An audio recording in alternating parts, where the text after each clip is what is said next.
And back again with America's Mayor Live. And we are really alive tonight because there's a lot to be alive about and a lot to be concerned about and a lot to talk about. And why don't we begin with the latest development? There seems to be a new one every night, and the number of whistleblowers is getting to be so big. We may have to do what they finally did with baseball teams in the era of Babe Ruth. We may have to put numbers on them. I mean, last week it was McCormick, right? McCormick was the stenographer who accompanied Biden on the critical trip to Ukraine that took place between the time that Hunter Biden was hired by the oligarch and organized criminal Mykola Zlochevsky for millions and millions of dollars to do nothing. But really, what was it for? It was a pass through to Joe Biden to get Joe to fix the case so that he could get to keep his ill-gotten gains, his billions of dollars in the crooked company that he put together. And Mr. McCormick has been begging the FBI to interview him, but of course, the FBI basically ignores anyone who has directly incriminating evidence about Joe Biden. If you were to put all those people in one room and just let them testify, the jury would convict Biden in about 2 minutes. I mean, I can think of about 8 witnesses right now that can directly incriminate Joe Biden. He does it himself on the video that in which he brags about bribing the president of Ukraine. That's exactly what that is. It's a quid pro quo, a bribe. But then you have 8 witnesses who kind of spell it all out, and then you've got documents, you got texts. So that was McCormick last week. Probably the FBI still hasn't interviewed him any more than they wanted. When I offered them my copy of the hard drive, I told them the only incriminating evidence I had in my apartment was Hunter Biden's hard drive. And FBI agent had no interest in that, and everything they took turned out to be not incriminating, as demonstrated about a year and a half, 2 years later in a letter to the grand jury saying there was no evidence. So now we have an IRS agent. Can't tell if he's a special agent or an inspector or exactly. Sounds like a fairly high level IRS agent in the sense of criminal investigator. We're talking about the whistleblower now. His lawyer has given quite a decent outline of what he will have to say in terms of we used to call it when I was an assistant U.S. attorney in U.S. a proffer, meaning what the witness can provide if the witness testified.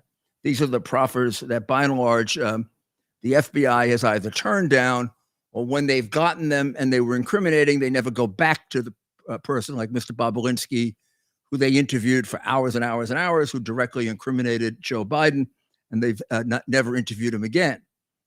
In the case of the chief accountant for Burisma, who offered to do a proffer with them, in which she said she could give them the names or numbers, rather, of the offshore bank accounts in which some other millions of dollars went to the Bidens. They just never bothered to interview her. And similarly with McCormick, they've never bothered to interview him. So this special agent, he is described by his lawyer, Mark Lytle, as a career IRS criminal supervisory special agent who's been overseeing the ongoing and sensitive investigation of a high-profile controversial subject since 2020. So I think in the interviews that Mr. Little has done, it's pretty clear that that's Hunter Biden. And he wrote a letter to the both Democratic and Republican members of the Senate Finance and Judiciary Committees and the House Judiciary and Ways and Means Committee, in addition to the Whistleblower Caucus, which is co-chaired by Senator Chuck Grassley. So let me read you a bit of the letter, right? Despite serious risks of retaliation, my client, that's this IRS agent, is offering to provide you with information necessary to exercise your constitutional oversight function and wishes to make the disclosure in a non-partisan manner to the leadership of the relevant committees of both houses. A little goes on to say, despite a serious risk of retaliation, and I gather his client, had some trepidation about doing this. Despite serious risks of retaliation, my client is offering to provide you with information necessary to exercise your constitutional oversight function. My client has already made legally protected disclosures internally at the IRS through counsel to the U.S. Treasury Inspector General for Tax and Administration and to the Department of Justice Office of Inspector General. The protected disclosures, one, contradict sworn testimony to Congress by a senior political appointee. The assumption is that that's the Attorney General, Garland. Not a surprise, huh? Two, involve failure to mitigate clear conflicts of interest in the ultimate disposition of the case. And three, detailed examples of preferential treatment in politics improperly infecting decisions and protocols that would normally be followed by career law enforcement professionals in similar circumstances if the subject were not politically connected. In other words, influence was used to obstruct the investigation. And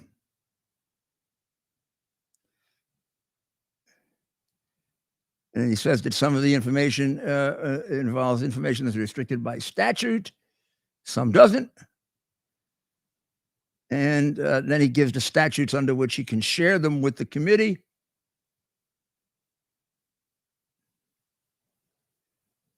Okay.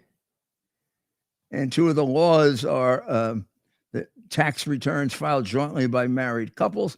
The second is kind of a hint of what it might refer to by the second involves a part of the law outlining prohibited actions by employees of the executive branch. So I guess we don't know exactly how damaging this will be until we hear it. But, let's go back a few years when these things would happen with Trump. The headlines would be blockbuster witness against Trump. Unprecedented. That was a big word. Blockbuster was the other one. Whistleblowers. Blockbuster was the big one. Blockbuster witness, a smoking gun witness. That was it. Is coming forward. Of course, we don't know if he's a smoking gun or just, what we do know is ain't gonna be good information for the Bidens. It could range from false testimony by Garland, perjury, given the way the Democrats have treated testimony to Congress as if it were testimony to St. Peter.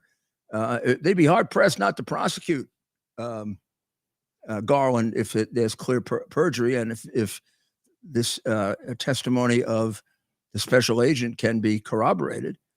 But we'll see. I mean, their capacity for unequal administration of justice seems to be unlimited. So who knows? The interference in the investigation really depends. The statute cited is a very serious one, and it outlines how the things that employees of the federal government can't do to interfere with an IRS investigation, which is just about anything. And but again, we've got to hear the details of it. We don't want to become like them, and that is convict somebody before there's even been a shred of evidence. And but in any event, when you consider now the number of witnesses that are ready to testify under oath and are coming forward. This is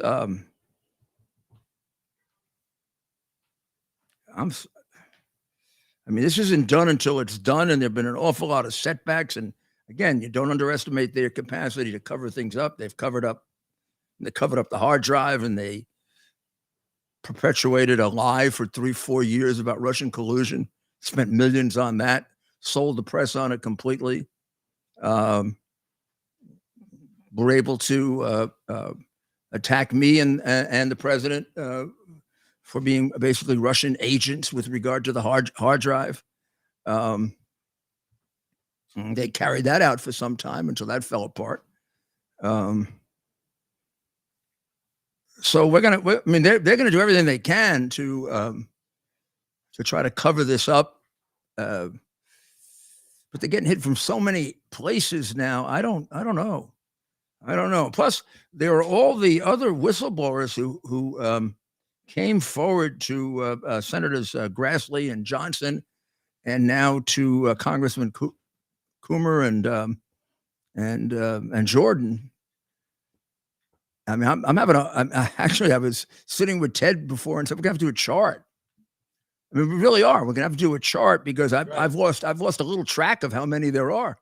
There were a lot that haven't been named specifically, but they were sort of identified in groups, like groups of FBI agents talking about obstruction within the FBI. I seem to think there were something like a dozen of those. You just go through all the cases for the past 6-7 years, all the things they threw at Trump, right? And you had people that came. Oh, this is much more. This is already about 5 times more than what they had on what they were. First of all, they had no direct witness against Trump. We got about 12 direct witnesses. Remember Bob Belinsky and Gilliers, both of whom would testify that he is the big guy, that he was fully knowledgeable about all of the foreign clients that the Biden crime family had, that he participated in the strategy, that he got paid, he got money. Those are 2 what you would call at a trial direct witnesses, eyewitnesses, direct witnesses to criminality. There's go way back. We can bring over from Ukraine about 4 or 5 witnesses, all of whom were blocked by the State Department from coming here, and nobody had the guts to break through that. But they're straight out direct witnesses. Someone called me on my radio show today and asked me about the Biden crime family. What was that? Episode 6? Episode 6? Episode 6 of your podcast. Go to rudygiulianics.com. You'll see at the very top podcast, you'll see 2020. Hit 2020. Go to the very beginning of 2020 and go to number 6, and you will see a podcast that is devoted to the then existing racketeering case against the Biden crime family. This was the chart I used. It's a little frazzled now because I've shown it to a lot of prosecutor friends of mine and gone over the case. Can you see it, Ted? Perfect on Get It. Let's move this down a little bit and show it. This is, and you can see at that time, it's now up to about 8 family members, but at that time, I didn't have the hard drive when I did this. They had the hard drive. They were concealing it. Including the Attorney General, Barr. He had the hard drive at this time. What he was doing hiding that hard drive when the president was being impeached, it's got to be some kind of a crime. Certainly a sin. But this was my first attempt. This now would be much. This is back in probably did this in March, Ted, of 2020. Wow. It was March, whatever the date of that. I did it for that. You'll see it in the podcast. We've actually used it in the podcast even before it. The 3 or 4 of the 5 podcasts leading up to this here, a podcast about the crime family, were really in the nature of like a trial. I had people testify, like the prosecutor who was fired and the prosecutor who actually fixed the case in Ukraine, and the chief of staff to the Ukrainian ambassador, who the prosecutor who was fired was Shokin. That had to be done through a translator. Lutsenko, who was the prosecutor who was there when the case was fixed, actually spoke pretty darn good English, and Andrei Teleshenko spoke perfect English, and the complete interview with Teleshenko, I think, is episode 7. So if you really want to figure out how long ago this case existed, go look at that. As I said, those podcasts were in early 2020. A good deal of that material was turned over to the State Department a year earlier. Let me see now. Yeah, pretty much. But in any event, there was plenty of time to go ahead with this before Biden announced for president. Even at the time of those podcasts, I'm pretty sure he hadn't even announced yet. But certainly when I was investigating this, he hadn't announced yet. This whole idea that I was doing it to interfere with his presidential chances is complete trash. He wasn't running when I was getting this information. I mean, he was rumored to be running. Some people thought he would run. Other people thought he wouldn't. Personally, I didn't think he could. He seemed to me to be a wasted old man who was, senile. He always was one of the dumbest men I ever met. And it seems to me that the half a brain he had was gone. Even that half was pretty much gone. I mean, he was saying stupid things like seeing Roosevelt on television, and Roosevelt was dead before there was television, and talking about corn pop and the little children touching the hair on his legs and stuff like that. I mean, I figured this guy is ready for the nursing homes and would never be able to keep up with Donald Trump. And then he got the excuse of the pandemic and was able to stay in the basement, and he would draw 5 cars to one of his stupid rallies, and 4 of them were for Trump and 1 for him. And somehow miraculously he got more votes. What did you think when you saw some of those rallies? Remember, Mayor, with the big white circles, because they wanted to keep people. Oh, yeah. I mean, half the people were Trump people interrupting him. I mean, he couldn't draw a crowd today. If he had a rally today, who do you think would show up? John, they'd have to pay union people to show up, and I'm not even sure they'd want to show up. Very busy chat. I don't know where these 85 million people came from who voted for him. I mean, I'm not saying, Mayor, our chat is very busy this evening. A lot of people thanking you for the work you've been putting into this story for years, quite literally years. It was the subject of your early. Go ahead. When you think about this now this other guy has come forward, right? This is the guy in Ireland that he told the people he's so proud of. Now, look, I'm not going to criticize even him as a father who is worried about his son or lies about his son or whatever. But he probably doesn't know it, but he is the president of the United States. And it's one thing to cover up for Hunter. It's another thing to shove him down our throat, isn't it? That's what he did in Ireland, right? When he said, I'm very proud of him. I mean, when is this going to turn into a mugshot? Should have been about 4 years ago when he bought the gun illegally. The actual purchase of the gun itself was illegal because he's a drug addict, and it's illegal for a drug addict to possess a firearm. It's a 10-year felony, which is prosecutable just from about two or three documents and about 4 or 5 pictures of him stoned, within 2 or 3 days of buying the gun. Anybody else would have been prosecuted for it years ago. And then, of course, he lied on the application and said he wasn't addicted to drugs, which is a 2-year felony. You don't have to make them felonies like Bragg does with Trump. They are actually felonies, actually committed. And don't tell me innocent until proven guilty, because it's in documents. It's in documents and pictures. He signs a document that says he's never been addicted to drugs. He tells them that's perjury. And then there are pictures a couple of days before and a couple of days after with him in closets with cocaine all around. And then there's actually a picture of him with a crack pipe driving a car just at about that time. I mean, this is we can play games if we want about innocent until proven guilty, but there's so much evidence here about him and his crooked father that they're guilty. There's no doubt about it. They're guilty based on their own comments.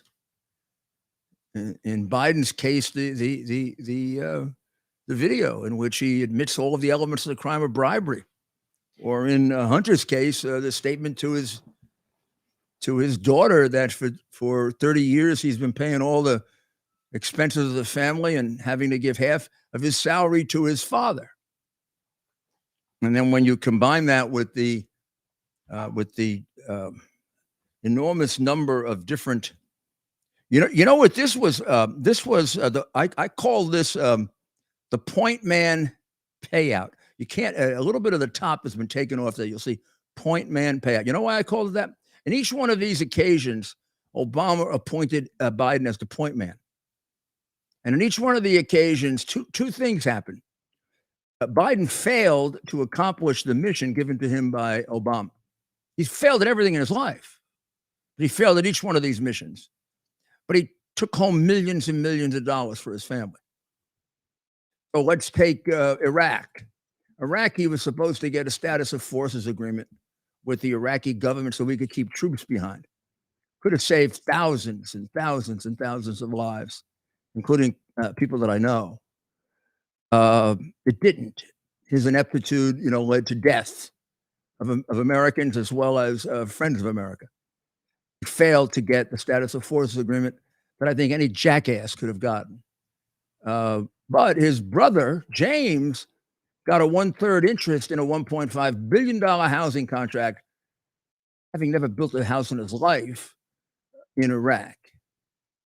James was one of the original bag men when Hunter was still a boy. He was selling Joe's Senate office. I mean, that's the commodity that made the Bidens millionaires. Public trust, the public office that he sold over and over again. So that was the point man in Iraq. The second one is the point man in Ukraine. He was appointed point man for Ukraine. The minute Zlochevsky heard that, he figured, that's the guy I should bribe. Because he's got more power than the president of Ukraine. And the president of Ukraine is going to come after me and take my company away because he hates me. Because I was pro-Russian, he was pro-Ukrainian. I'm one of the biggest thieves in Ukraine. I'd be a great guy to get.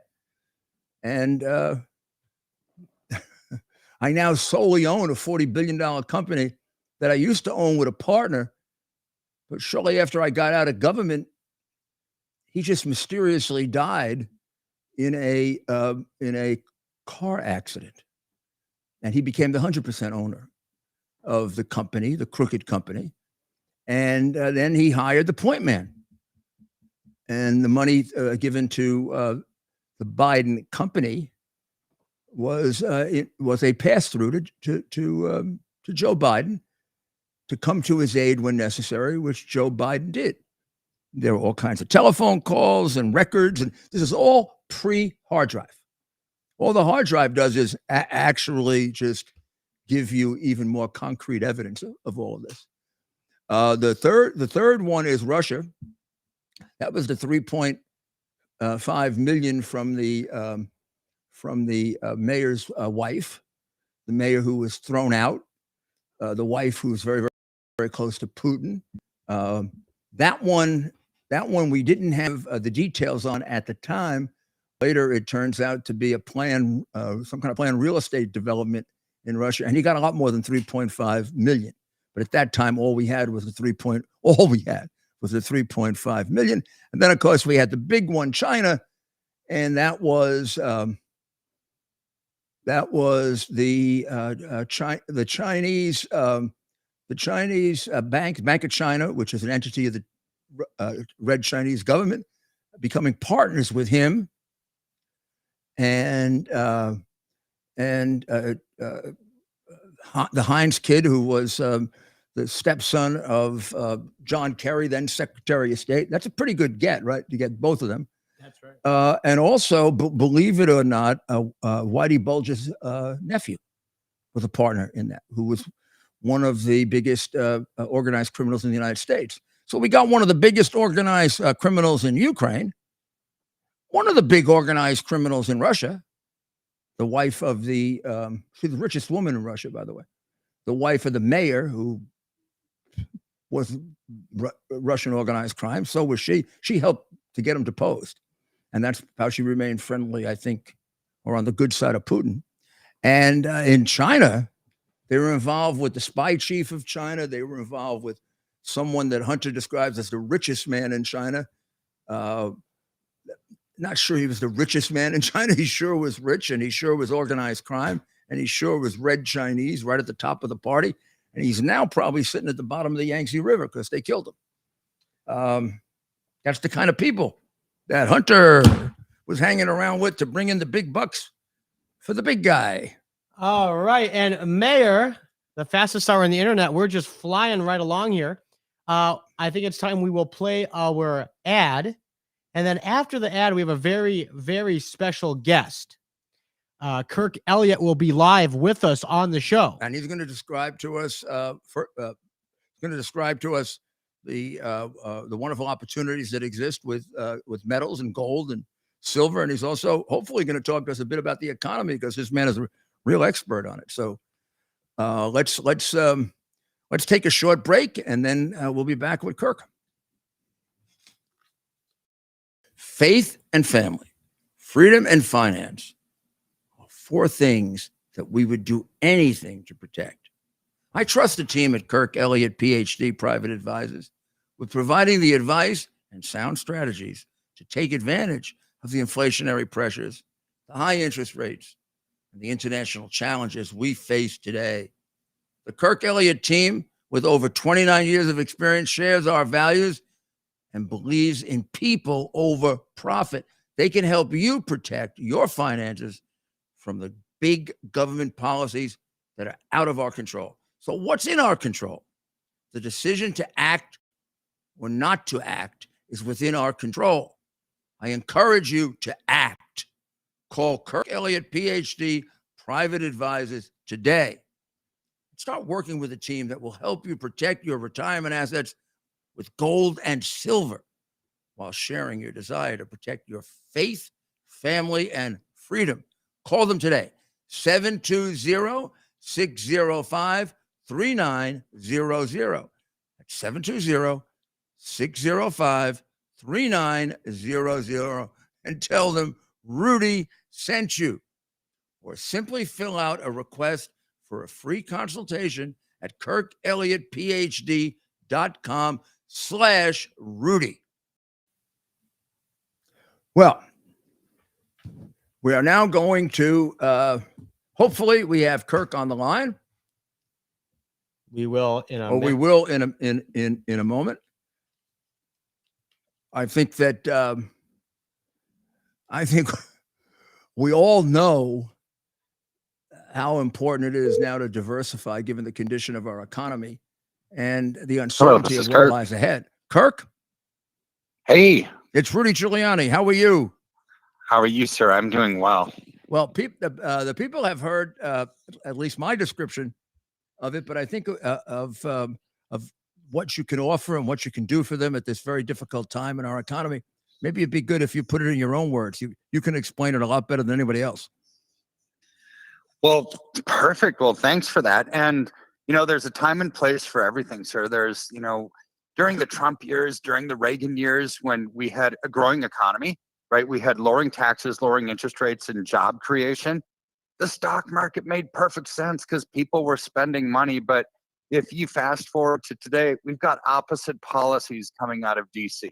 When you have opposite policies, you're going to have an opposite outcome. So right now, we've got rising taxes, rising interest rates to slow down inflation that they're creating by printing money out of thin air to fund every stimulus under the sun. And in reality, since COVID, they're kind of paying people to stay home rather than creating jobs. It's just insanity, right? So, Yeah. so It's with terrible. that, yeah, it's just insane. But those inflationary pressures, that absolute lack of leadership coming from the top, causes other things to happen, right? Like the BRICS nations rising up, Brazil, Russia, India, China, basically saying, "Hey, we wanna actually take over as the world's reserve currency."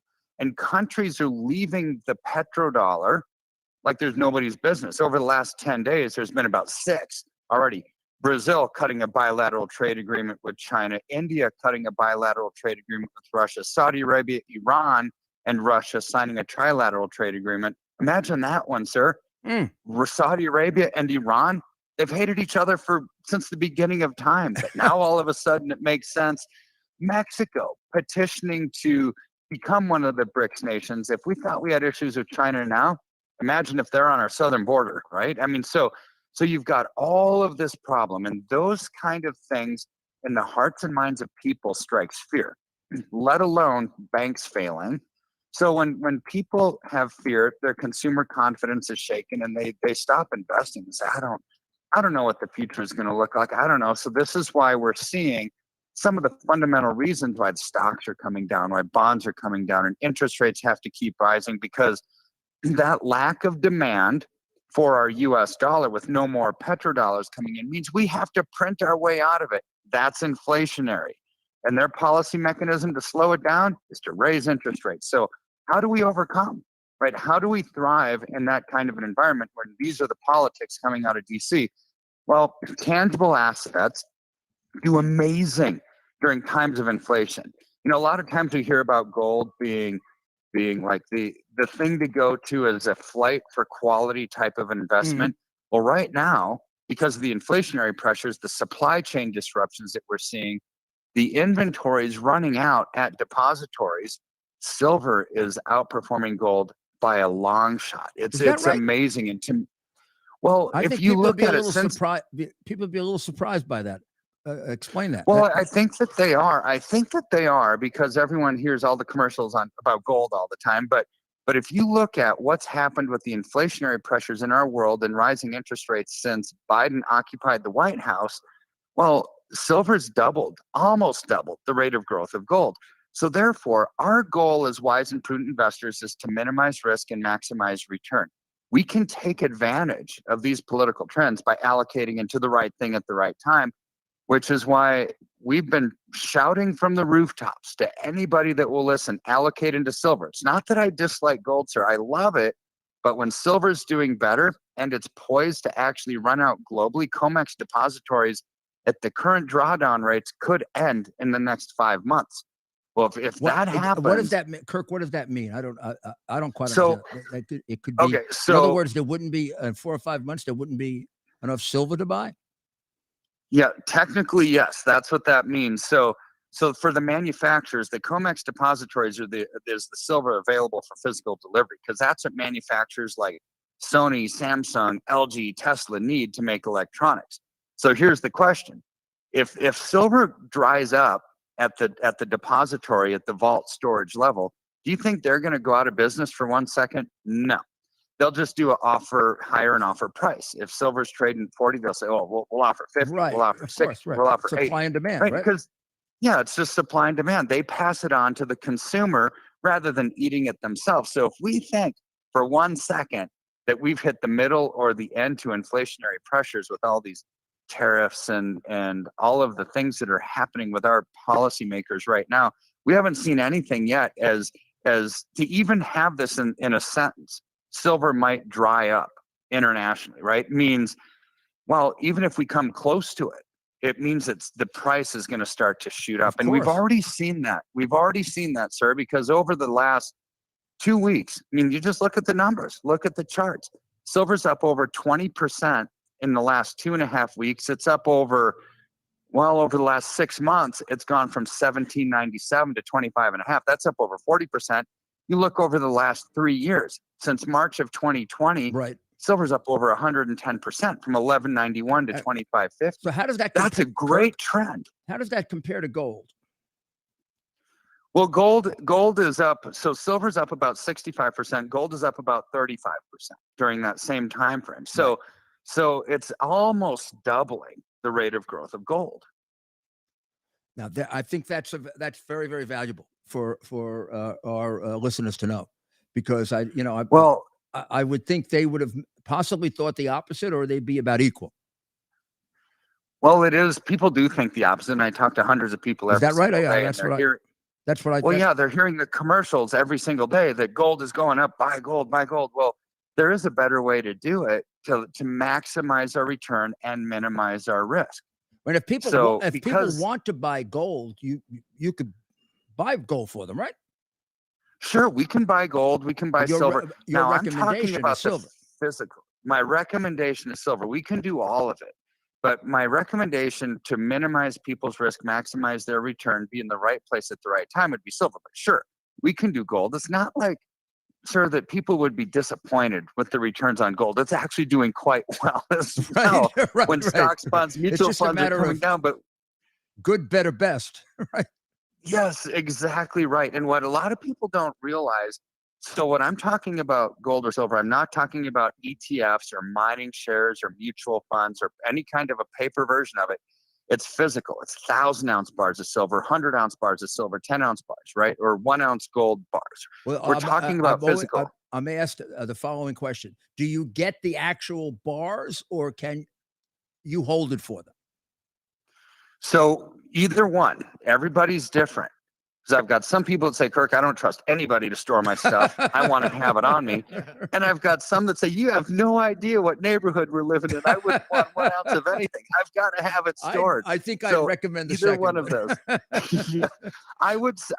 You can store it at the depository. That's what I do. I would tell you what, because it's real simple. If you live in a Democrat city, I would be careful. Excuse me, I had to say that. Well, and I live in Denver, so there you go. Well, Kirk, this was really fascinating. We look forward to having you on every week, and we'd also like to pick your mind on the general state of the economy as well, because you're quite an expert, and it can be very, very helpful to all of our listeners. And I thank you. Well, happy to do so. You are so welcome. Thank you very much for helping the American people. I appreciate it. This is a very tough time, and they need all the good advice they can get. Thank you. Well, that was quite interesting. You are welcome. That was quite interesting, wasn't it? I bet you didn't know that. And of course, I bet you didn't know that silver was outperforming gold by that much. I knew it kind of, but not. I'd have probably been more likely to say they're about the same, and silver is a little bit ahead. But I didn't realize it was that much of a gap. But it's up to you. Some people just feel more comfortable with gold because of the gold standard and the whole history of gold. It's a shame that you have to go through these things. I mean, this is completely created by Biden's irresponsible handling of what was a really very well-functioning economy, which Trump brought back a second time. Remember,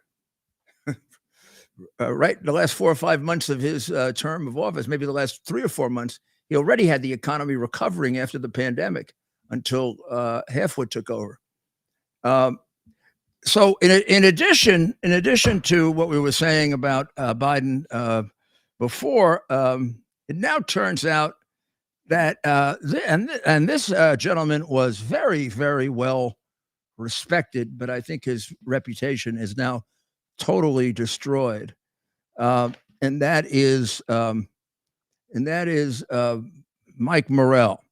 Mike Morrell was the former acting CIA director, I think under Obama. I hope he wasn't under a Republican, given what he did.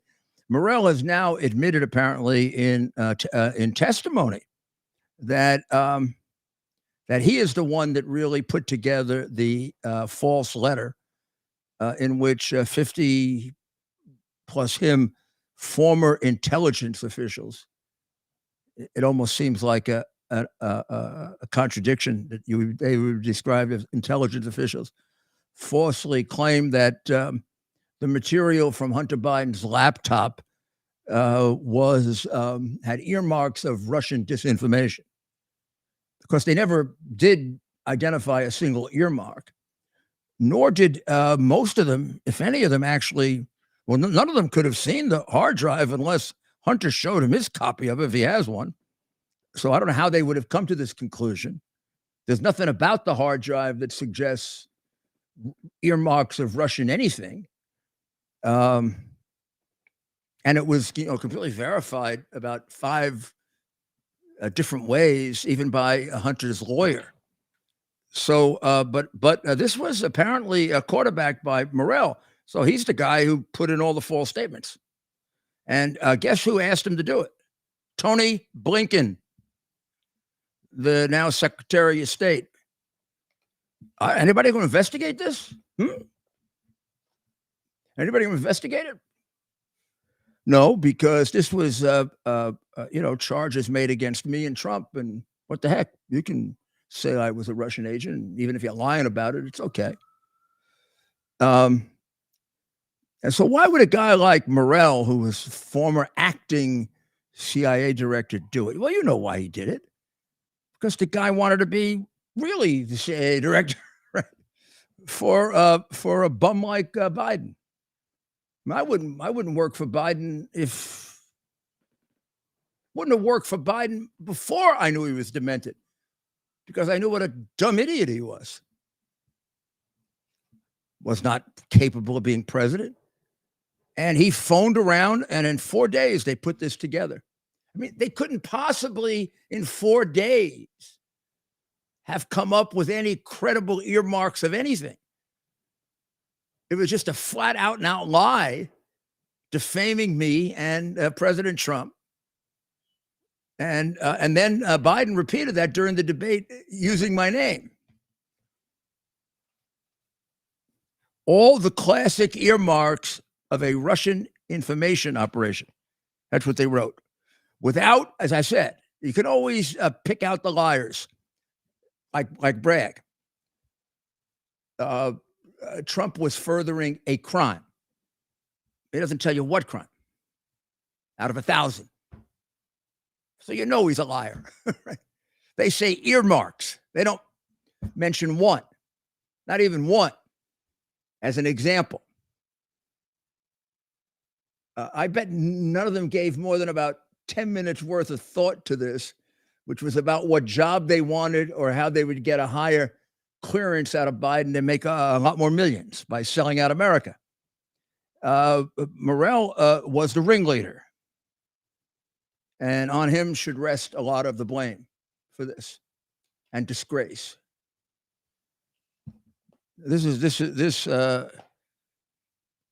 This dirty 51 letter, as it's come to be known, was about as corrupt an interference in the 2020 presidential election as any of the so-called Russian interference in the 2016 election. When you put this together with covering up the hard drive, they fixed the election. These 51 people engaged in fixing an American election by lying their backsides off. What a disgrace. What a disgrace. How could someone who had been an acting CIA director sign something like this? And what kind of CIA director must he have been? I mean, no wonder our intelligence operations are, over the last 10, 15 years, have been screwed up. I used to say as a joke to Trump when he was running, when they give you information, just figure it's the opposite because they're never right. It was a joke. Maybe it was right, huh? And what's going on with this U.S. attorney in in Delaware, David Weiss. What do they got? They have to does Hunter have to come into his office and shoot and kill somebody right in front of him? I mean, it's just about the equivalent of that. Why doesn't the guy resign? I mean, he's obviously useless U.S. attorney whose oath of office doesn't mean a damn thing to him. He's got a child pornography case sitting there. What a creep. These guys just get away with it. So I guess soon we'll find out who this IRS agent is. We'll figure out if, in addition to being just a general, I don't know what we would call Attorney General Merrick Garland, whose son-in-law makes money off educating young people to, question their gender, while he goes around frightening parents with being terrorists if they object to it. Kind of nice little family arrangement there too, huh? Mayor, how much does this recent news with this whistleblower, how close are we to bringing the Biden crime family to justice? We're way beyond it. This is like this case could have been brought 2 years ago and probably finished by now, convicted, and Joe would be in the nursing home equivalent in a federal prison, which is where he belongs. And he wouldn't be getting people killed all over the world. I mean, if justice had been done, a lot of Ukrainians would be alive today who are dead because of this coward and what he did in Afghanistan. And we would still have the Bagram Air Base 400 miles from China if, God forbid, China should attack us.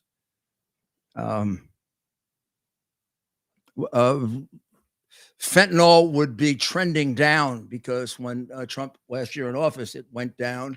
And the only reason it's at unbelievable record levels beyond any president, not just Trump, is because of his ridiculous open border and his invitation to people to surge to the border, which they're still doing. Mayor, so you think of all those fentanyl deaths that have increased as a result of Biden's completely irresponsible, if not illegal, open border. I mean, when you have an open border, you don't have a country. Well, the phone lines have been lighting up, Mayor. We will take our first call from Brookhaven, New York. Are you there? Yeah, this is Joe. How you doing? How are you, Joe? Good to talk to you. How are you, sir? Mr. Mayor, honor. How you doing? Good. I'm listening to this is just a fabulous what you do. I mean, do people realize this, what you're doing? I watched this. I said, this is a once-in-a-lifetime chance to get this breadth of knowledge from this man is offering this. People don't realize it's such an honor, and the wisdom and experience. You don't get this all the time. So what you're doing is fabulous.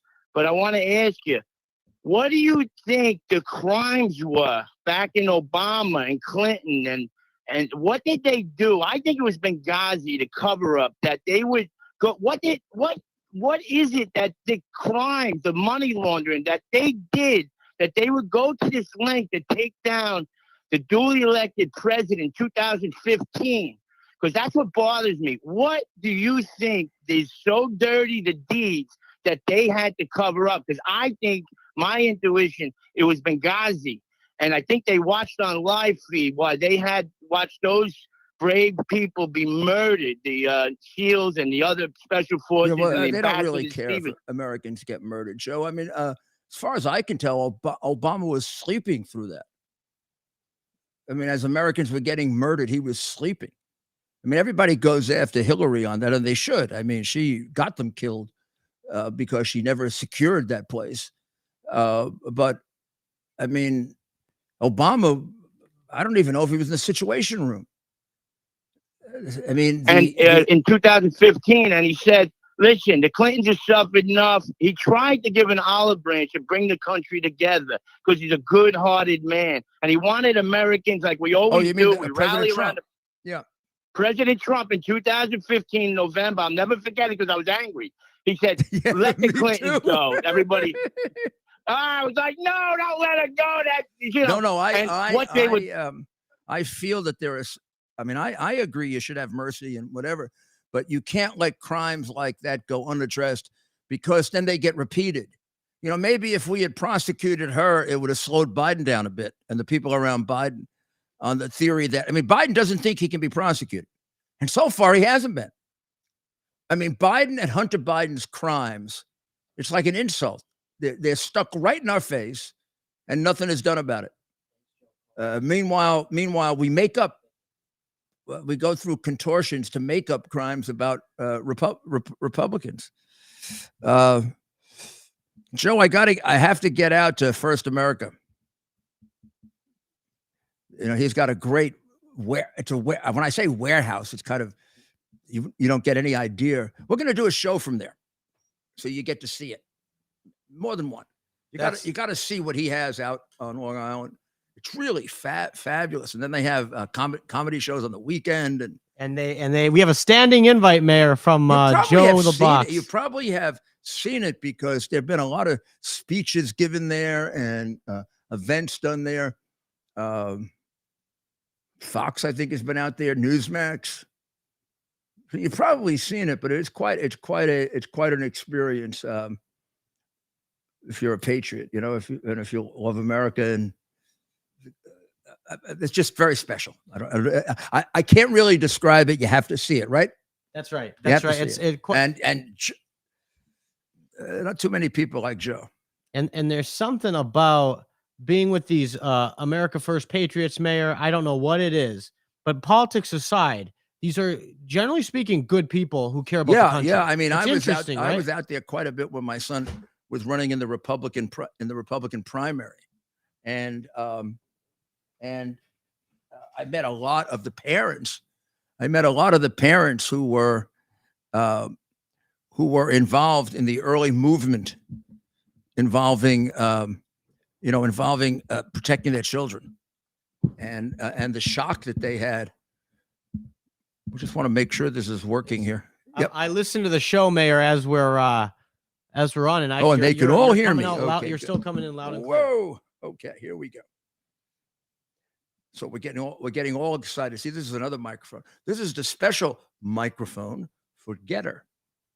So now I'm talking to the people on Getter. That's right. I want you to look at this headline in the Wall Street Journal, because I want you to tell me, what does this sound like? Russia stifles dissent with treason charges. Now, if you substituted the word Biden and you put the word insurrection there, it'd sound like January 6th, wouldn't it? This is all about how over the last several years they've broadened the treason laws to cover almost everything as treason. They've put people in jail on treason and espionage cases for 4 and 5 times more than they ever had before, and they imprison them, before they're even convicted. Sound like January 6th to you? Now remember, and please remember this because it's extraordinarily important. And I guess the risk is the more you say this, the more they're going to make up a case. But they've been working on this case now, since January 7th.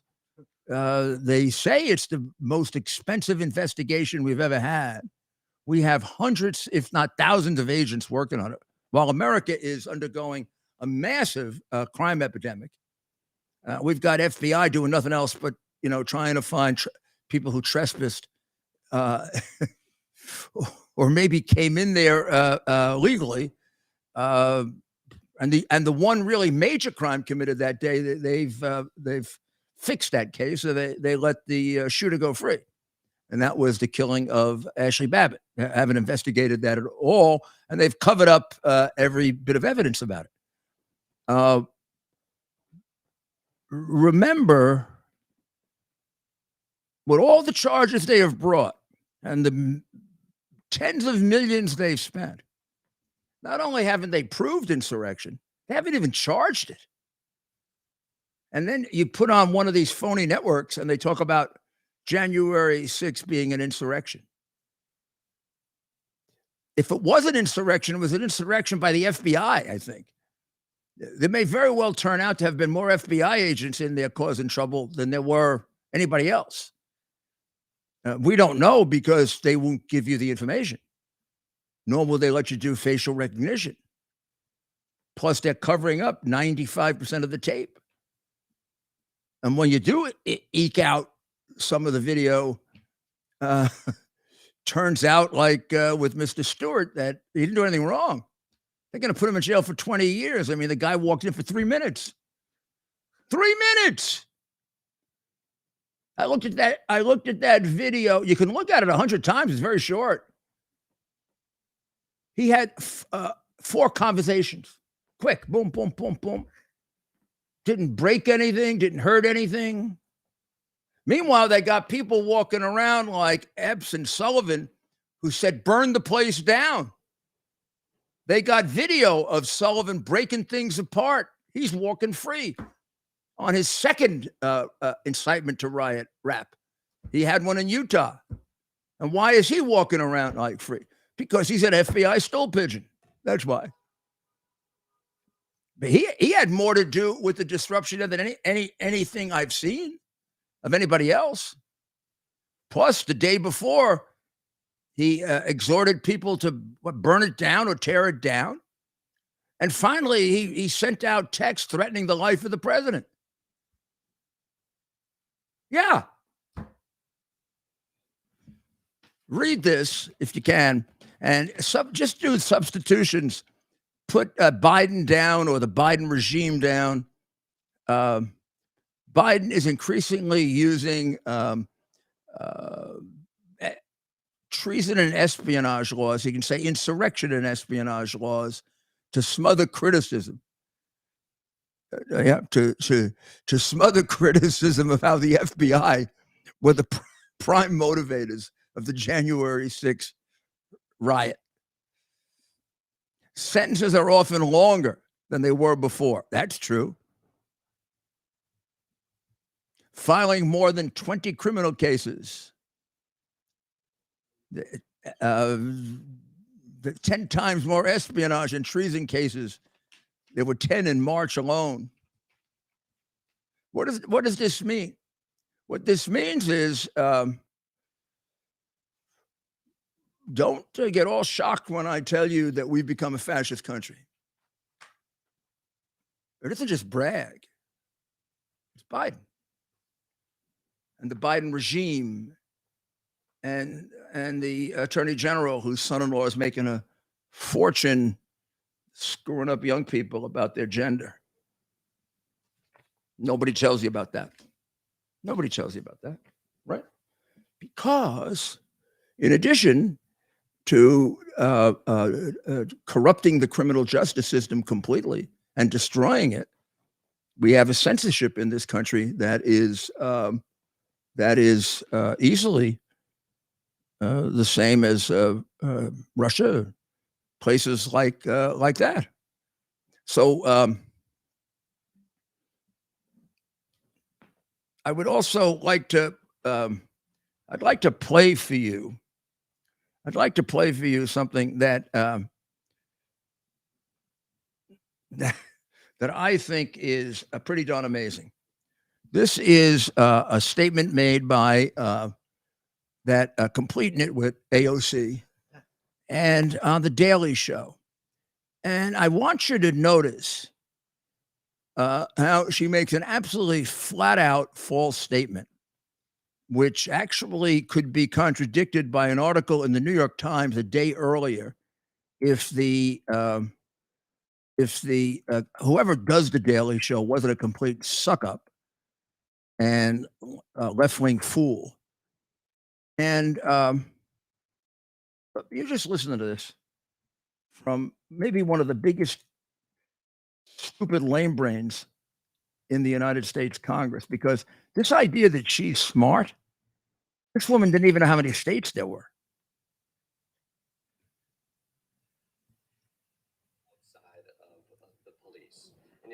Put the mic towards it. Increased police wages by 28%. Is that misplaced? I think so.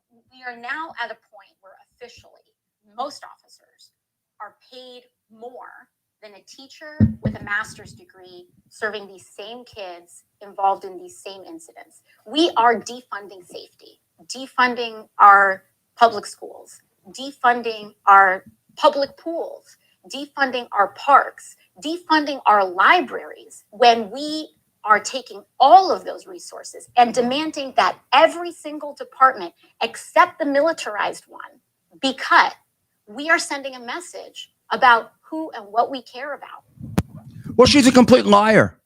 And the lame, not only is she a lame brain, but the guy, whoever this idiot is who runs the Daily Show, didn't read the New York Times a day or two earlier, in which New York is spending more money on education than it ever has before. And it has about 100,000 less students. In other words, our expenditures have gone up as our number of students have gone down. I think we're at about somewhere between $32,000 and $35,000 a student. That's about a 30% increase in just the last 3 years. That's a lot more than the police have been increased. In fact, the police were defunded by $1 billion by de Blasio. And the money that Adams put in, for which he should be commended, still doesn't make up for the defunding. So she is a complete, absolute liar. She probably doesn't even know it because she's so damn stupid. But her prejudices tell her that. Because these people operate off prejudices, not facts. They don't have the discipline to study. Read. Gosh, read. Wow. I mean, this moron can't get presidents and states right. So let me at least, because I don't too often agree with him, but I do this time. Let me play this little clip from Eric Adams, the mayor of New York, who she lies about. Washington, it's time to respond. Enough is enough. New Yorkers deserve better. They don't want our free shelter. They don't want free food. They don't want free clothing. They're saying, can we work? Fortunately, they can act with a stroke of a pen. That's all it takes. Thousands of people are waiting to come across the border and potentially end up in New York City. Why are you doing this to New York? The national government has turned its back on New York City.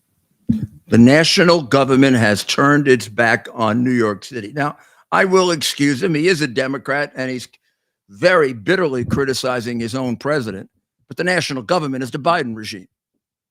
And sure, they've turned their back on New York City. But, you know, a long time ago, they turned their back on Texas, and they turned their back on California, and they turned their back on Florida. I mean, those cities at the border in Texas are decimated. The cities in Arizona. The reality is it's so bad now. It's stretched out all across the United States because in addition to the other things he's done to ruin this country, he's erased our borders. You don't have a country when you don't have borders, particularly a country like ours that's based on shared values. The people determining who comes into the United States are the Mexican cartels. The Mexican cartels are the border guards, the toll takers. They take a big toll. They might take your child. They might take your child. If it's a girl, they might take your child for sex trafficking. If it's a boy, for human trafficking, or to bring in fentanyl, or to get engaged with them because they have representatives now in just about every major city, if not, I'm talking about the Mexican cartels in the United States. They've become fabulously wealthy. And you know who else is getting fabulously wealthy? China, because all the ingredients come from China. and they accomplished two things. They're killing as many Americans as they could possibly hope to kill in a war. 100,000 overdoses last year, a record. I mean, Biden sets these records that you would be ashamed to have.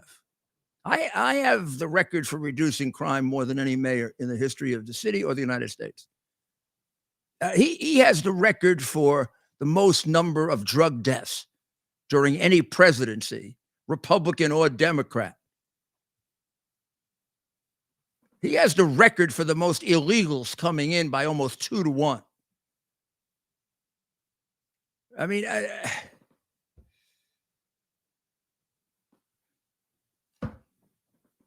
well, You seem very frustrated, Mayor. well, I am frustrated, but I'm very, very hopeful because I see people almost one by one. I mean, it's a slow process because we're shut out from the major media, and we have to do it the way I'm doing it and the way others like me are doing it. I don't want to, people like Dan Bongino and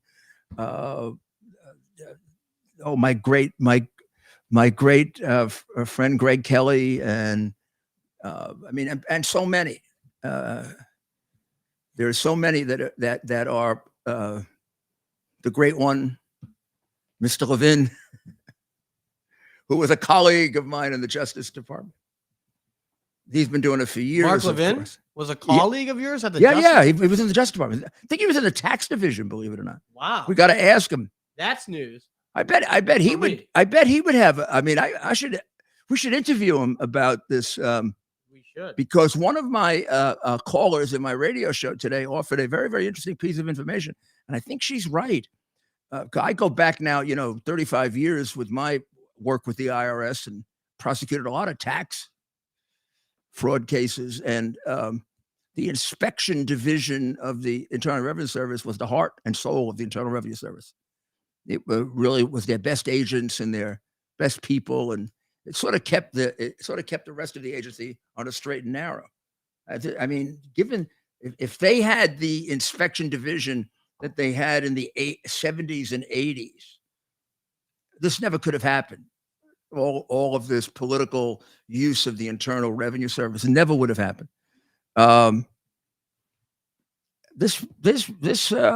really interested in seeing the background of this whistleblower, because you think of the IRS as auditing returns, but they have some very fine criminal investigators. I mean, I use them whenever I put teams together. I would always get IRS agents to help with the financial parts of the case because they would know more than drug enforcement or FBI agents. And I would always get NYPD for the homicide part of the case because nobody investigates homicides like the NYPD. By the way, I've talked to several NYPD homicide detectives about the Ashley Babbitt case, and we'll put them on the air. I think I have on my podcast. Let the experts tell you what happened to that poor woman. Killed for no reason. We don't even know if she committed a crime coming in. She could have been one of the people who just walked in the way that guy Stewart did. We don't have a picture of her coming in. We know the guy who took the film and was in the right place at the right time for the second time broke in, and he's walking around free, and she's dead. Well, we're going to get to all this.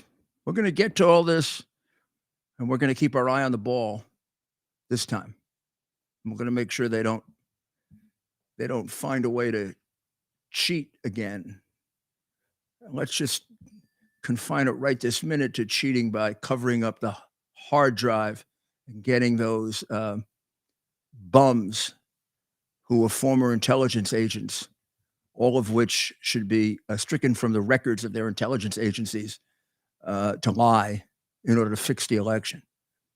Which is what they did. I mean, we all know, if you can't figure out that Brennan is a big liar, then you should probably get some help. But Morrell surprises me. But he was the ringleader of the liars. Wow. You learn something every day. Well, stick with us and we'll get you the information that's being kept from you by the Biden fascist regime. And let's pray to God that he guides us in the right direction. He will. Thank you. Go to rudygiulianics.com for the podcast. What's the CS stand for? Common sense, which is in short supply right now when you listen to somebody like AOC, right?